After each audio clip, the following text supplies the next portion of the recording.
این شامی سیاه بختی مرو هم سفرای آچم زی علم های دلوم بخبرای سعد یارا و صحرا در میان افتادای این زنده جدای آچه جان دردی سرای ای چرخی فلک همیشه تابم دادی وای از اول زندگی عذابم دادی.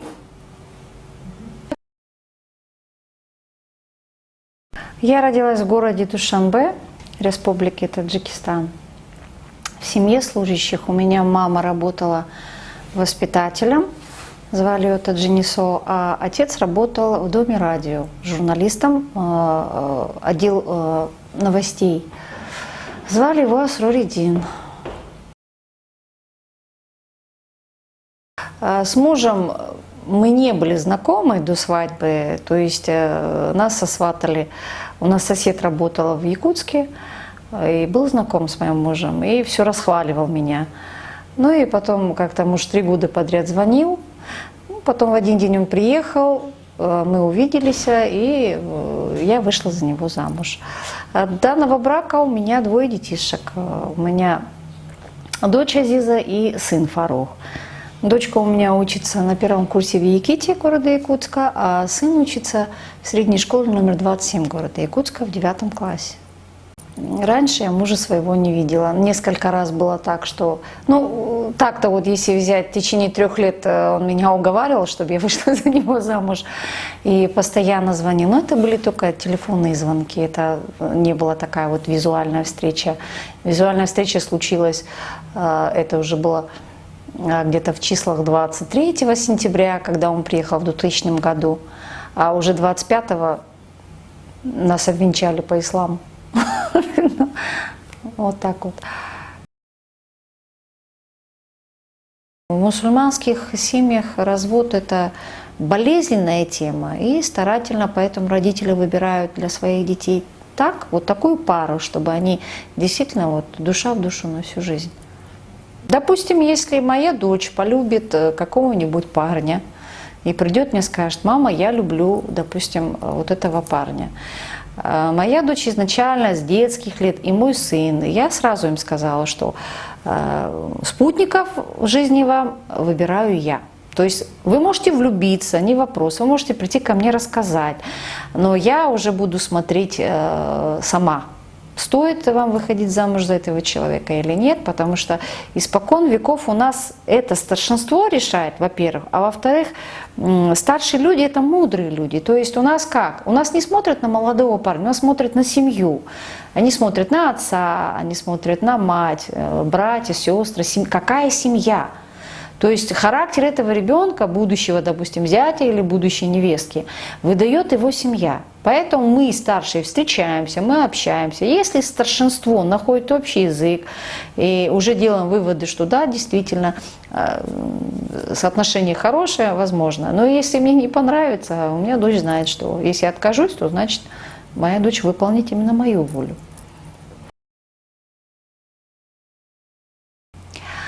Мои дети знают родной язык, общаются, разговаривают, но с возрастом, естественно, так как у них идет общение со своими сверстниками здесь, вот, я уже чувствую, что немножко забываются некие слова, и это чувствуется, потому что все-таки они живут в Российской Федерации, и общаются они в основном с друзьями только на русском языке. Поэтому как бы есть такой у нас минус в семье, что детишки постепенно начинают забывать язык. Но язык они знают. На момент, когда я вышла замуж, я получала уже свое 2-е образование юридическое. Первое у меня медицинское образование, 2-е юридическое. Поэтому как бы, да и как приехали сюда, сначала, да, я устроилась в ООО «Строительные технологии», там проработала где-то год, потом буквально через некоторое время уже я родила дочку, сразу потом родила сына. Сидела дома где-то с детишками около 7-8 лет. Вот. Потом решила уже работать по специальности, открыла предпринимательство, работала в гражданско-правовой сфере, там, по документациям иностранных граждан. Вот. Потом уже подала заявление в нашу адвокатуру. На данный момент я работаю юристом адвокатской консультации номер 118, якутский филиал.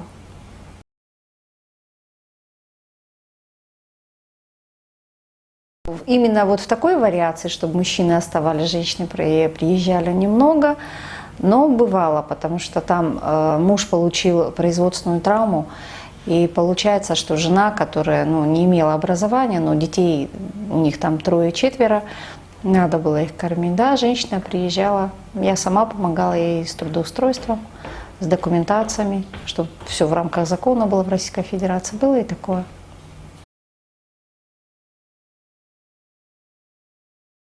Вообще да, и кардинально, потому что все-таки мужчина выполняет тяжелую работу, а женщина не располагает такими силами. Да.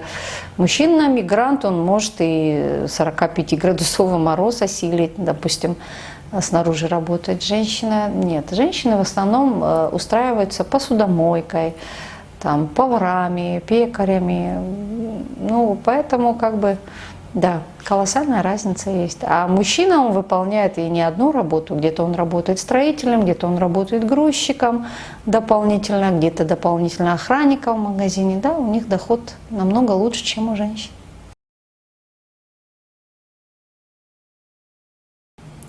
Не то, что вот у нее что-то меняется, но она должна измениться в этой жизни. Она должна как-то встать на ноги, а не изменившись, не поменяв свой менталитет, немножко не поменяв свое мышление, в Российской Федерации это не получится. Потому что все-таки, во-первых, ты живешь в России, свой менталитет иметь обязателен, культуру свою, да, придерживаться, но при этом еще и надо немножко меняться. Поэтому я думаю, что жизнь, да, заставляет их немножко меняться. Это бесспорно.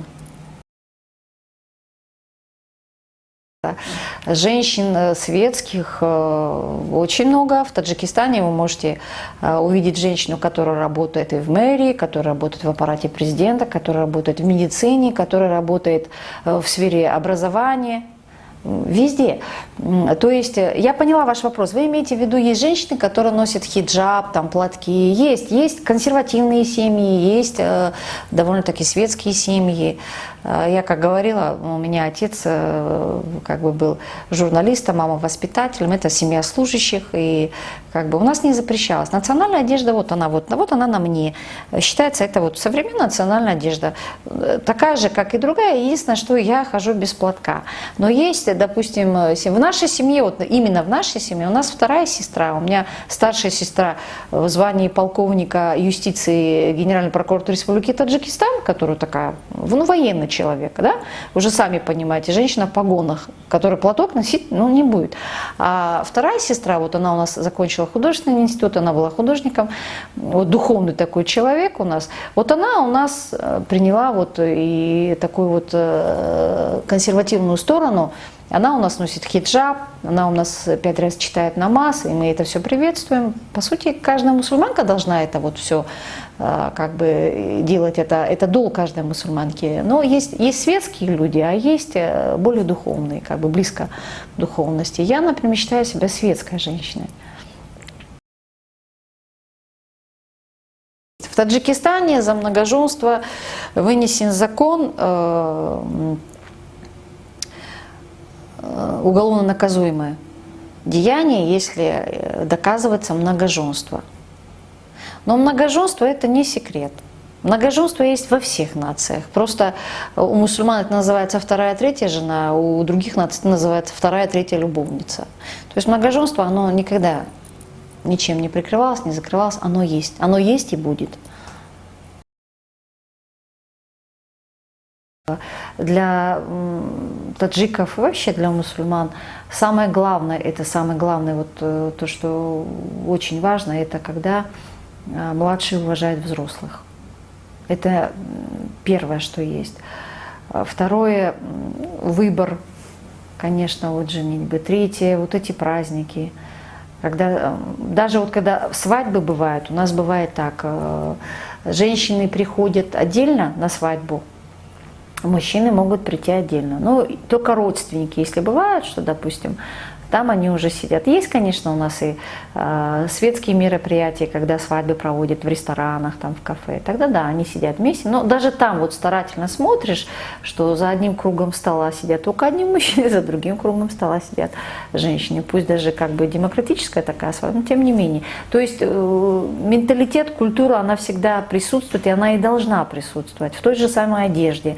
Даже если ты, допустим, более немножко демократичная, но одеваешь, допустим, национальную одежду, все-таки национальная одежда имеет свою красоту. Европейская, допустим, она более для рабочей, как бы, ну вот так вот.